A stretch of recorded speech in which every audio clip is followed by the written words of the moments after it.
పులుల దాడులపై శాసనమండలిలో ఎమ్మెల్సీ జీవన్ రెడ్డి ప్రశ్నకు మంత్రి కొండ సురేఖ సమాధానమిచ్చారు. ఆమ్రాబాద్ మాదిరిగా కవ్వాల్ అభయారణ్యంలో పులుల సంరక్షణకి, ప్రజల సంరక్షణకి ప్రత్యేక చర్యలు తీసుకుంటున్నట్టుగా మంత్రి కొండ సురేఖ చెప్పారు.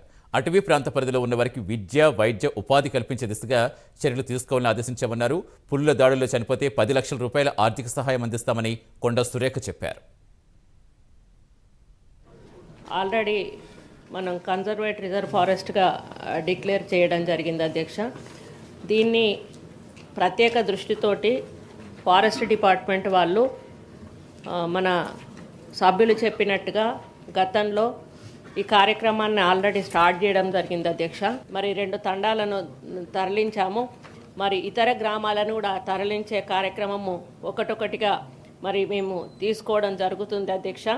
మరి దీంట్లో ఒక్కొక్క కుటుంబానికి 15 లక్షల ప్యాకేజు ఇవ్వడం జరుగుతుంది అధ్యక్ష.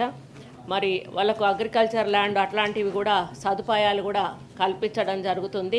దాన్ని 10 లక్షలకు పెంచుతూ ₹1 కోటి డిపాజిట్ కూడా మేము పెట్టడం జరిగింది. ఇన్సిడెంట్స్ జరిగిన వెంటనే 24 గంటల లోపలనే ఆ ప్రభుత్వానికి 10 లక్షల చెక్కు అందజేయడం జరుగుతుంది అధ్యక్ష. డబ్బు ఇచ్చినంత మాత్రాన నా కుటుంబాన్ని మేమేదో వాళ్ళ చనిపోయిన వ్యక్తి తిరిగి వస్తాడని కాదు, ప్రభుత్వం అండగా ఉంటుంది అనేటువంటి ఒక సపోర్ట్ ఇవ్వడం జరుగుతుంది అధ్యక్ష. కవల్ రిజర్వ్ టైగర్ జోన్ను కూడా ఏదైతే అమరాబాద్ టైప్లోనే అభివృద్ధి పదంలో ముందుకు తీసుకెళ్ళి అక్కడ కూడా పర్యాటకుల సందర్శన మరి ఉండే విధంగా తప్పకుండా కృషి చేస్తామని తెలియజేసుకుంటూ సెలవు తీసుకుంటాం.